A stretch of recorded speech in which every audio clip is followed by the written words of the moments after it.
بے شک بے شک شک بسم اللہ آپ سب کی میرا السلام علیکم علیکم وعلیکم السلام اللہ ورحمۃ اللہ وبرکاتہ عابد بھائی ماشاء اللہ جزاک اللہ سے آپ حسین و خواتین، میں ایک بار پھر آپ سب کا بے پناہ ممنون ہوں، مشکور ہوں، اور میرے ذہن میں بس ایک یہی شعر آ رہا ہے کہ ارشاد ارشاد حاصل فضیلتیں ہیں قرآن مجید سے، حاصل فضیلتیں ہیں قرآن مجید سے، رحمت برس رہی ہے کلام سعید سے۔ ماشاء اللہ بے شک بے شک بے شک بے شک بے شک اور میں بغیر کسی تمہید کے دعوت دے رہا ہوں ہمارے بہترین ناظم جناب قمر عبدی صاحب کو، اور ایک ذہن میں شعر آ رہا ہے آپ کے حوالے سے کہ ہر ایک لفظ کو دے کر کے موتیوں کی چمک، موتیوں کی چمک، ہر ایک لفظ کو دے کر کے موتیوں کی چمک، ہر ایک درس کو کرتے ہیں تازہ، ہر ایک درس کو تازہ بہار دیتے ہیں۔ ماشاء اللہ بے شک بے شک بے شک بے شک۔ اسی کے ساتھ میں دعوت دے رہا ہوں محترم ڈاکٹر قمر عبدی صاحب کو۔ بہت بہت شکریہ غضافر جعفری صاحب، بہت بہت شکریہ، سرہ نوازی کا شکریہ۔ سلام علیکم ورحمۃ اللہ جمیعا۔ علیکم السلام ورحمۃ اللہ وبرکاتہ۔ اعوذ باللہ من الشیطان اللعین الرجیم، بسم اللہ الرحمن الرحیم، ربی زدنی علما۔ آمین آمین الہی آمین۔ آج 15 دسمبر 2025 درس نمبر 31 میں آپ سب مومنین و مومنات کا خیر مقدم ہے۔ آج کے درس کے بانی علی جناب جون رضوی صاحب اور ان کی فیملی ہیں، اور تلاوت کلام پاک کا شرف ڈاکٹر اسد صادق صاحب حاصل فرمائیں گے، اور یہ مخصوص درس اس کا رہے گا، خمس کے تعلق سے رہے گا جو گزشتہ میں تھا، اس سے آگے بڑھا رہے ہیں، اور انشاءاللہ آپ کے سوالات درس کے آخر میں انشاءاللہ ضرور تشفی بخش دیے جائیں گے سرکار حجت الاسلام سید ریحان صاحب قبلہ کی طرف سے۔ جزاک اللہ۔ تو میں گزارش کرتا ہوں ڈاکٹر اسد صادق صاحب سے کہ وہ تلاوت کلام پاک کا شرف حاصل فرمائیں۔ بسم اللہ الرحمن الرحیم۔ آواز بلند نعرہ صلوات، اللہم صلی علی محمد محمد وآل محمد، بسم اللہ الرحمن الرحیم۔ والعصر ان الانسان لفی خسر الا الذین آمنوا وعاملوا الصالحات وتواصوا بالحق وتواصوا بالصبر۔ الحمدللہ رب العالمین۔ جزاک اللہ، شکریہ شکریہ قمر عبدی صاحب، آپ نے مجھے یہ شرف بخشا، مجھے آپ نے، جزاک اللہ جزاک اللہ جزاک اللہ۔ ماشاءاللہ ماشاءاللہ ماشاءاللہ ماشاءاللہ۔ بسم اللہ۔ سرکار حجت الاسلام سے گزارش ہے کہ وہ اپنا درس شروع فرمائیں۔ آواز بلند نعرہ صلوات، اللہم صلی علی محمد وآل محمد وعجل بسم اللہ فرجہم الرحمن شریف۔ الرحیم، الحمد للہ الصلاۃ والسلام علی اہلہا۔ آج کے ہمارے درس میں تجوید کے اعتبار سے اور مخارج حروف کے اعتبار سے درس مخرج نمبر جو ہے وہ 13 ہے، جو صفحہ نمبر 20 پر موجود ہے، اور اس میں 3 حرف جو ہیں ان کا مخرج، ان کو کیسے پروننس کرنا ہے، اس کے بارے میں ہمیں بتایا گیا ہے۔ محترم جناب جون رضوی صاحب چونکہ بانی درس ہیں، لہذا میں گزارش کروں گا کہ ایک بار سورہ الحمد اور 3 بار سورہ اخلاص کی تلاوت فرما کر محترم جناب جون رضوی صاحب کے جو مرحومین ہیں ان مرحومین کو آپ اسحال فرما دیں۔ بسم اللہ۔ بسم اللہ الرحمن الرحیم، مالک یوم الدین، ایاک نعبد و ایاک نستعین، اهدنا الصراط المستقیم۔ بسم اللہ الرحمن الرحیم، قل هو اللہ اللہ، بسم اللہ الرحمن الرحیم، قل هو اللہ اللہ، قل هو اللہ اللہ، بسم الله الرحمن بارك الله فيكم. اللهم صل على محمد. بسم الله الرحمن الرحيم. اللهم كل وليك الحجة ابن الحسن صلواتك عليه وعلى آبائه في هذه الساعة وفي كل ساعة وليا وحافظا وقائدا وناصرا ودليلا وعينا حتى تسكنه أرضك طوعا وتمتعه فيها طويلا. اللهم صل على اللهم صل محمد علی وآل محمد محمد وعجل وآل فرجهم. محمد وعجل فرجهم. آج کے درس میں ہم تلفظ کریں گے ذا، ذال اور سے کا. یہ ذال اور ذا اور سے، جسے عربی زبان میں جب ہم ان تمام چیزوں کا تلفظ کرتے ہیں، ذا، ذال اور سے کا، تو اس کے تلفظ میں ہمیں ایک خیال یہ رکھنا کہ ہماری جو زبان کی جو نوک ہے، یہ زبان کی نوک جو سامنے کے ہمارے دانت ہیں ان کے شروع کے حصے میں ملتی ہے. ہم نے جو پچھلے درس میں درس پڑھا تھا اور ان کا جو تلفظ تھا تا دال تا کا، تو زبان کی نوک جو ہے وہ جڑوں سے لگتی تھی سامنے والے دانتوں کے، جنہیں ثنائے علیہ کہا جاتا ہے، یعنی سامنے والے دانت.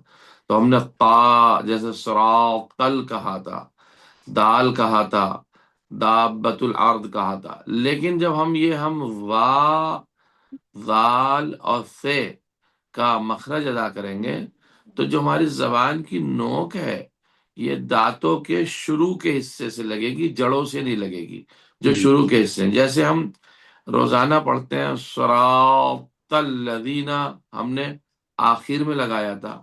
لیکن جب ہم پڑھتے ہیں ظالمین، تو جب ظالمین کہیں گے ہم تو زبان کی نوک دانتوں کے شروع کے حصے سے لگتی ہے جو سامنے والے دانت ہیں. یا ہم مثال کے طور پر اپنے جب چھوٹا سورہ کوئی تلاوت کرتے ہیں تو پڑھتے انا اعطیناک الکوثر، اس میں تین دونوں آ گئے. انا اعطینا میں تا آخر میں لگی تھی، اور جب ہم کوثر ادا کر رہے ہیں تو کوثر میں جو سے ہے وہ زبان کا حصہ سامنے والے دانتوں سے لگ رہا ہے. یہ اس کی ایک خاصیت ہے. ملاحظہ فرمائیے ذہنی گرامی. آواز آ رہی میری آپ حضرات؟ جی آ رہی ہے. تو ہم اس میں تا کو سے کو ادا کرتے وقت زبان کا ہمارا جو اگلا حصہ ہے وہ دانتوں کے اگلے ہی حصے سے لگے گا. جیسے کوثر، ظالمین، الذین کوثر. اس لیے آپ حضرات نے دیکھا ہوگا عرب جب کوئی لفظ سے کا استعمال کرتے ہیں جیسے حدیث، تو وہ بالکل زبان کا نوکیلا اگلا حصہ دانتوں کے اگلے حصے سے لگاتے ہیں، اس وقت میں یہ ادا ہوتا ہے. جیسے کوثر، سر، کوثر، ظالمین، الذین. یا مثال کے طور پر بہت سے ایسے الفاظ ہمارے آ سکتے ہیں. تو آج کے حرف میں اتنا ہے کہ یہ تین لفظ جو ہمارے ذا، ذال سے زبان کا اگلا حصہ، نوکیلا حصہ دانتوں کے نیچے کے حصے سے لگتا ہے سامنے والے اوپر کے دانتوں کے، تو یہ ادا ہوتا ہے. دوسرے درس میں آج ہمارے لیے تفسیر کا جو درس ہے، اس تفسیر میں ہمارے چل رہی تھی سورہ الحمد کی تفسیر، اور سورہ الحمد میں ہم پہنچے یہاں تھے ان حدیثوں کی روشنی میں کہ جو بھی کام شروع کیا جائے اگر وہ بسم اللہ کے بغیر ہے تو ابتر کہلاتا ہے، یعنی اس میں برکتیں نہیں ہوتی ہیں. ممکن ہے آپ نے بغیر بسم اللہ کے کام شروع کیا اور پورا ہو گیا ہو، لیکن جو رحمتیں، جو برکتیں ملنے والی تھی وہ برکتیں ہمیں نہیں ملی اور ہم اس کو سمجھ بھی نہیں پائے ہیں. چونکہ معصومین کا قول ہے کہ ہر وہ کام جو زیبال ہے، جو برکتوں والا ہے، بغیر بسم اللہ کے پڑھا جائے گا تو اس کے اندر جو ہے وہ برکتیں نہیں ہوں گی، وہ اتمام تک نہیں پہنچے گا. اب ان برکتوں کو اور رحمتوں کو ہم نہیں سمجھ پائے، وہ الگ بحث ہے. اسی لیے بسم اللہ کی تاکید میں 3 آیے قرآنیہ میں نے آپ کی خدمت میں پیش کی تھی اذان گرامی. ایک جناب نوح کا مسئلہ تھا. جناب نوح جب کشتی میں تھے اور خطرہ آپ کو لاحق ہو رہا تھا اور آپ منزل مقصود تک پہنچنے کے لیے مشکلات پر قابو نہیں پا رہے تھے تو اپنے آپ ساتھیوں کو حکم دیتے تھے کہ آپ بسم اللہ پڑھیے، جب آپ کشتی چلے تو بسم اللہ پڑھیے، کشتی رکے جب بسم اللہ پڑھیے، تاکہ اس کی برکت سے محفوظ رہ سکیں۔ وقال ارکبوا فیہا بسم اللہ مجریہا و مرساہا، لہذا ان لوگوں نے اس پرخطر سفر کو توفیق الہی کے ساتھ میں ختم کیا تھا، کیونکہ انہوں نے بسم اللہ پڑھی تھی۔ پھر خود جناب نوح سے اللہ نے کہا تھا، حکم آتا ہے نوح ہماری طرف سے سلامتی اور برکات کے ساتھ اپنے ساتھیوں کے ہمراہ اتریے۔ تو برکات کیا تھی؟ آپ نے بسم اللہ پڑھی تھی۔ قال یا نوح اہبط بسلام منا وبرکات علیک وعلی امم ممن معک، یہ قرآن مجید کی آیہ کریمہ سورہ ہود کی 48ویں آیت تھی۔ یہ شاہد مثال کیا ہے اس کے اندر؟ شاہد مثال اس میں یہ ہے کہ جب انہوں نے کہا بسم اللہ مجریہا و مرساہا تو اللہ نے کہا یا نوح اہبط بسلام منا، تو تم نے بسم اللہ پڑھی لی ہے۔ البتہ وہ 41ویں آیت تھی، 48ویں آیت میں جواب دیا بسم اللہ کی برکات ہے، سلامتی کے ساتھ اتر جائیے۔ اور جناب سلیمان نے جب ملکہ سبا کو خط لکھا تھا تو اس کا سرنامہ بھی یہی تھا، بسم اللہ الرحمن الرحیم، انہ من سلیمان و انہ بسم اللہ الرحمن الرحیم، سورہ نمل کی آیت نمبر 30 تھی، جو میں نے آپ کی خدمت میں پیش کی تھی۔ لہذا یہ ایک اہم شے ہے ذہن گرامی کہ ہم اپنے کام کو بسم اللہ سے شروع کریں۔ یہ 3 دلیلیں قرآن سے میں نے آپ کی خدمت میں پیش کی تھی۔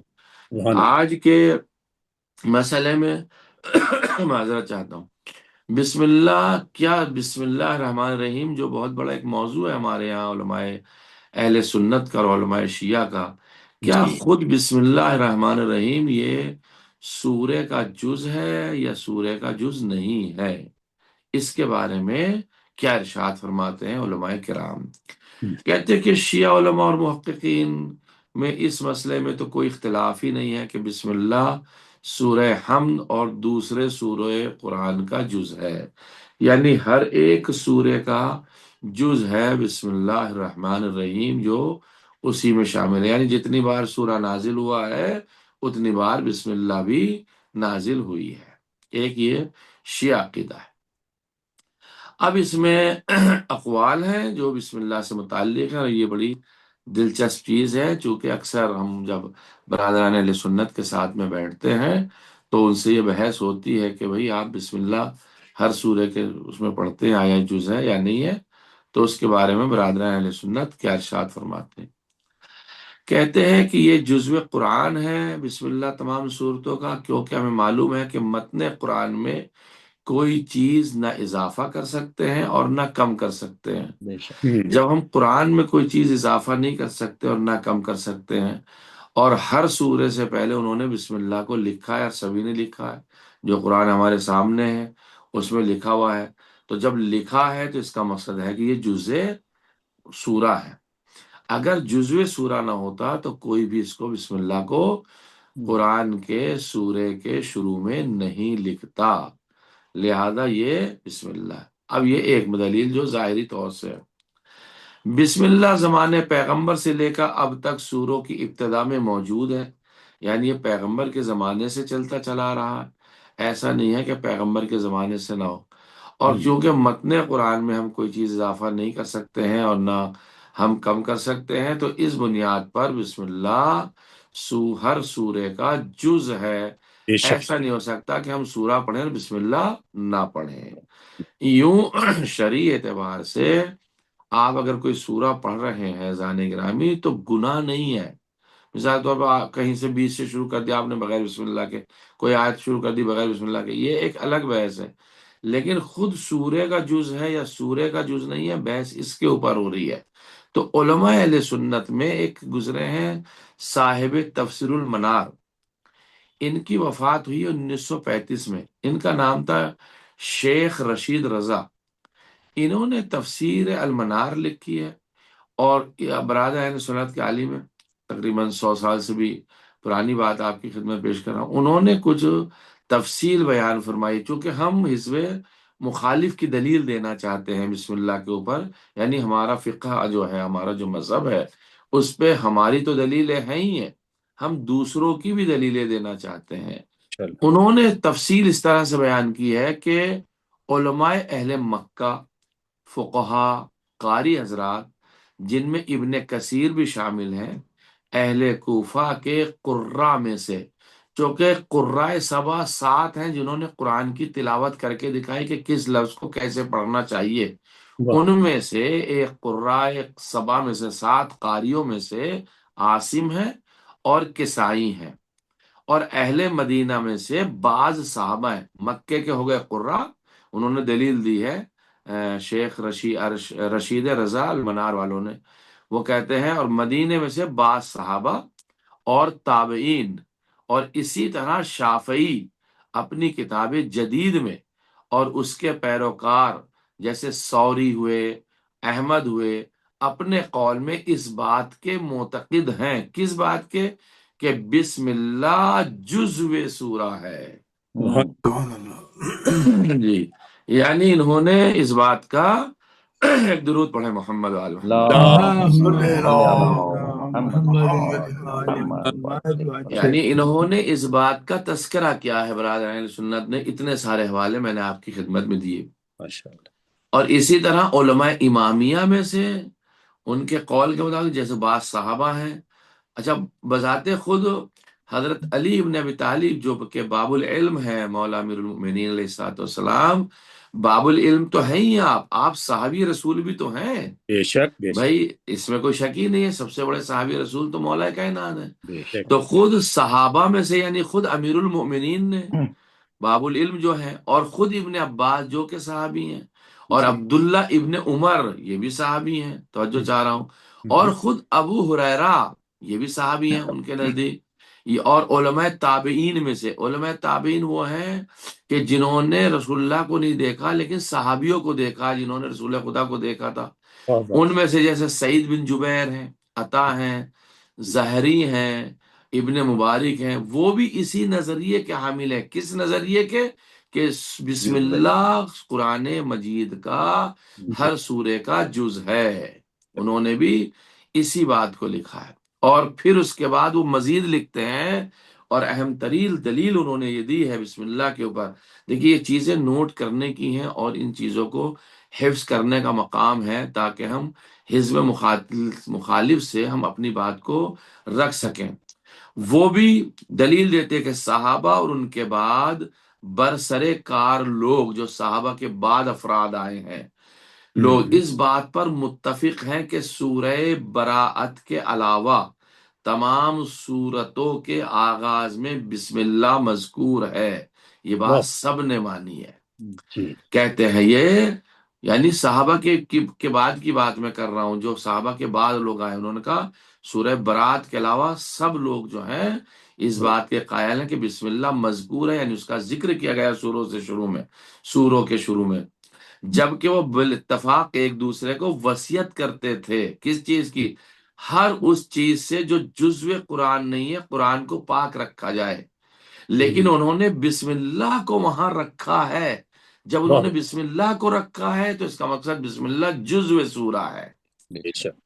ایک اور دوسری چیز، بڑی قیمتی چیز میں آپ کی خدمت میں کہنا چاہ رہا ہوں، وہ وصیت کرتے تھے کہ ہر اس چیز کو پاک رکھا جائے جو جزو قرآن نہیں ہے، اسی لیے انہوں نے آمین کو فاتحہ کے آخر میں ذکر نہیں کیا۔ بابا کیا بات، اگر آمین جز ہوتا سورہ فاتحہ کا ذان گرامی ان کے نزدیک یا اہم ہوتا تو وہ ضرور لکھتے، تو آمین انہوں نے نہ لکھنا اس بات کی دلیل ہے کہ آمین سورہ الحمد کا جز نہیں ہے، اور شیعہ مذہب کے اعتبار سے سورہ الحمد کے بعد آمین کہنا حرام ہے۔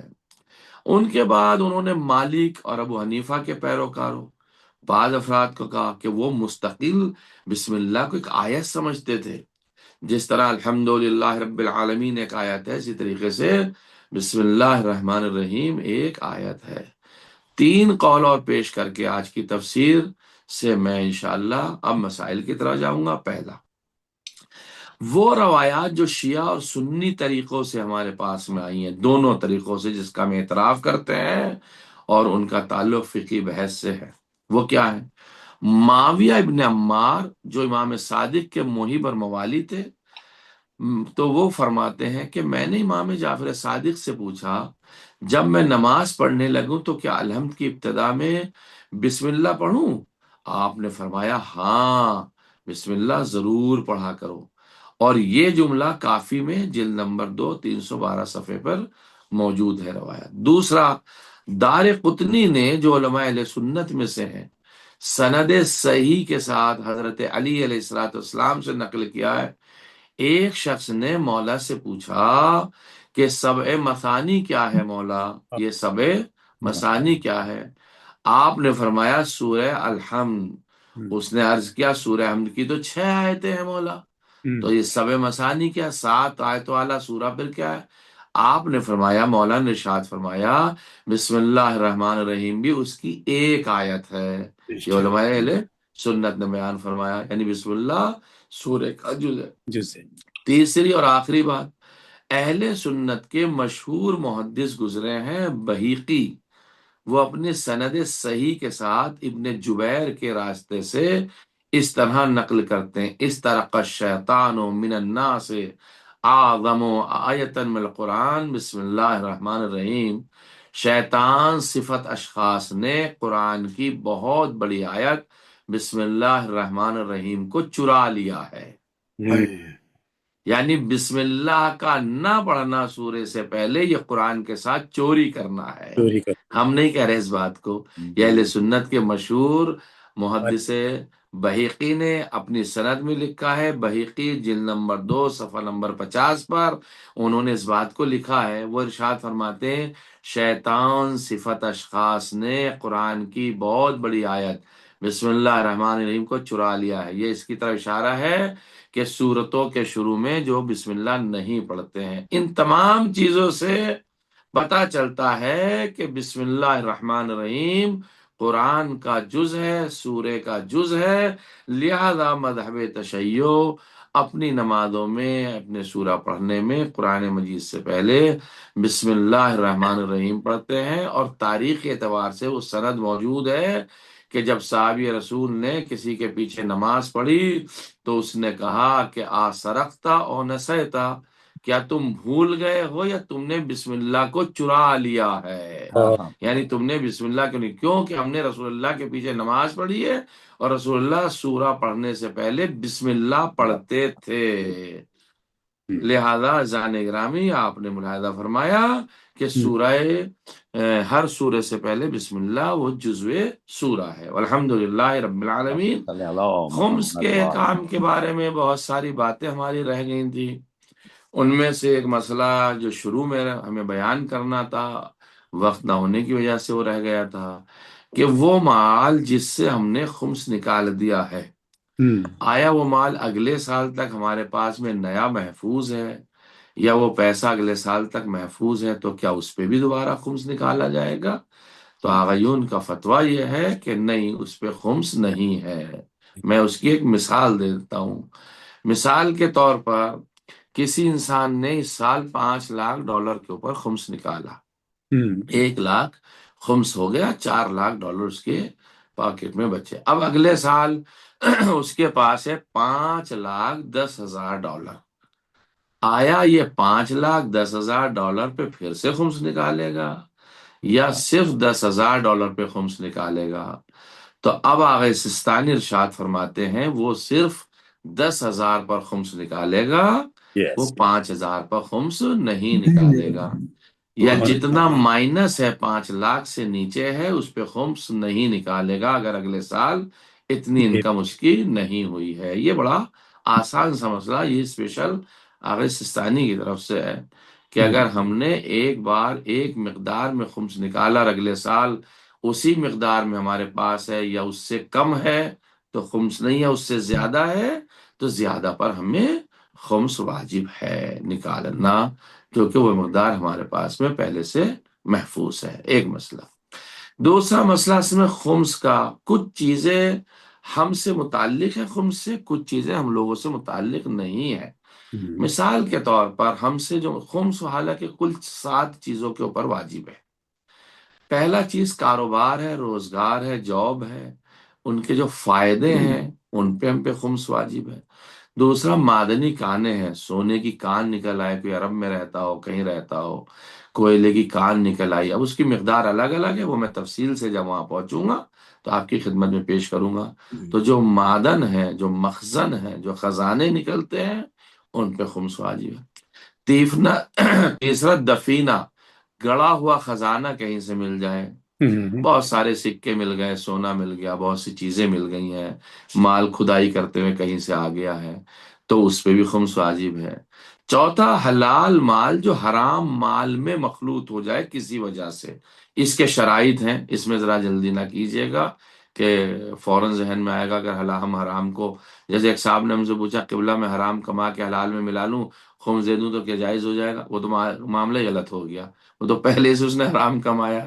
لیکن اگر مل جاتا ہے کسی اشتباہ کی وجہ سے، کسی اور وجہ سے، جو شرائط اس کے بھی آئیں گے جو ہم آئندہ درسوں میں آپ کی خدمت پیش کریں گے، تو حلال مال جو حرام مال سے مل جائے، مخلوط ہو جائے، پتہ ہی نہیں چل رہا ہو حلال کا کتنا ہے حرام کا کتنا ہے، تو اس میں خمس واجب ہو جائے گا، اور پھر اس کے بعد وہ طہارت کا حکم رکھے گا۔ پانچواں مسئلہ ہے غوطہ خوری حاصل ہونے سے، سمندر میں ہم نے غوطہ لگایا، اندر گئے، کچھ موتی مل گئے، کچھ مونگے مل گئے، کچھ ہیرے جواہرات جو سمندر کے ہیں، نگ وغیرہ وہ مل گئے، ان میں بھی خمس ہے، ان کی بھی اپنی اپنی تفصیل ہے۔ چھٹا ہے جنگ میں ملنے والا مال غنیمت، ہم نے جنگ میں کوئی مال فرض کرو ہمارے ہاتھ لگا ہے، سامنے والے پسپا ہو کے بھاگے ہیں، مال چھوڑا ہے، ملا ہے، وقت گزرنے پہ ان میں خمس واجب ہوگا۔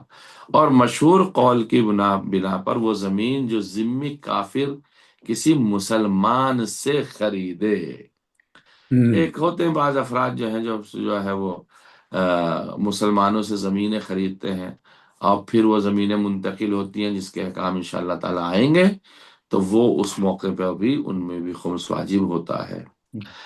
اب ایک مسئلہ میں اپنی طرف سے آپ کی خدمت میں پیش کرنا چاہوں گا، تو کیا ہے، اگر کسی کو کمائی کیے بغیر کوئی آمدنی ہو جائے، فرض کرو ڈاکٹر غضنفر جعفری صاحب نے مجھے کوئی تحفہ بھیجا وہاں امریکہ سے، اور میں نے وہ کمایا تو نہیں تھا، ایک گفٹ مجھے انہوں نے بھیجا، اور وہ سال بھر کی آمدنی سے میرے پاس زیادہ ہے، یا کوئی چیز نئی رکھی ہوئی ہے، یہ صرف مثال دے رہا ہوں، کبھی آپ حضرات سوچیں کہ قبلہ کی یہ طلب ہے، ایسا نہیں ہے، حسن طلب نہیں ہے، ہاں کہ غضنفر صاحب میرے لیے ایک آئی فون کا تحفہ بھیجیں اور وہ میرے پاس سال بھر رکھا رہے، مثال کے طور پر، تو اب یہ طلب نہیں ہے، میں نے پہلے ہی کہا یہ مثال دے رہا ہوں۔ ہاں کبھی آپ سوچے قبلہ حسن طلب کر رہے ہیں، ایسا کچھ نہیں ہے، ہاں اب وہ میرے پاس سال بھر رکھا رہے، تو اب چونکہ وہ تحفہ انہوں نے بھیجا تھا، میں نے کمایا بھی نہیں تھا، لہٰذا اس پہ بھی ہمیں خمس دینا ہے شرعی اعتبار سے، بطور تحفہ اگر کوئی چیز ہمیں ملتی ہے سال بھر کے اخراجات سے زیادہ ہے تو خمس واجب ہے۔ اگر ہم نے ایک دن بھی اسے یوز کر لیا ہے تو پھر ہمارے اوپر خمس واجب نہیں ہوگا۔ یا عورت کو جو مہر ملتا ہے شادی میں، فرض کرو کسی نے مہر، آج کل تو یہ فیشن چل رہا ہے جی، $1,00,000 مہر باندھیں گے، یا فرض کرو مہر میں جو ہے وہ $2,00,000 لیں گے، $50,000 لیں گے، یا اللہ نہ کرے طلاق خلا کہیں ہو رہی ہے۔ طلاق خلا وہ طلاق ہے جو بیوی طلاق چاہتی ہے، شوہر طلاق نہیں دینا چاہتا۔ طلاق کی 3 قسمیں ہیں، طلاق خلا ہے، طلاق بائن ہے، طلاق رجعی ہے۔ طلاق خلا وہ طلاق ہوتی ہے جو میاں اور بیوی میں آپس میں نہیں پٹ رہی ہے، انڈرسٹینڈنگ نہیں ہے ان کے درمیان، بیوی چاہتی ہے میں آپ کے ساتھ نہیں رہنا چاہتی، میں طلاق لینا چاہتی ہوں، شوہر کہتا ہے میں طلاق نہیں دوں گا، بیوی کہتی میں طلاق لینا چاہتی ہوں، اور بیوی کہتی میں آپ کو $10,000 دوں گی، آپ مجھے طلاق دے دیجئے، طلاق خلا لے رہی ہے، یعنی اپنے آپ کو آزاد کر رہی ہے وہ اس سے۔ تو اب طلاق خلا میں فرض کرو کسی نے $10,000 کہا چلو یار $10,000 مل رہے ہیں اور جو ہے وہ میں اس کو طلاق دے دیتا ہوں، اور بیوی نے اس کو دے دیے ہیں اور طلاق خلا پڑی گئی ہے، تو اب اس میں جو مال حاصل ہوا ہے ان پر خمس نہیں ہے، یعنی عورت کے مہر پہ خمس نہیں ہے، اور طلاق خلا میں جو عورت نے مال دیا ہے اس پہ بھی خمس نہیں ہے۔ تو یہ سارے مسائل ہیں خمس سے متعلق ریلیٹڈ، انشاءاللہ ان کی تفاصیل آپ حضرات کی خدمت میں آئے گی۔ والحمدللہ رب العالمین۔ کوئی سوال ہو آپ حضرات کا تو بسم اللہ۔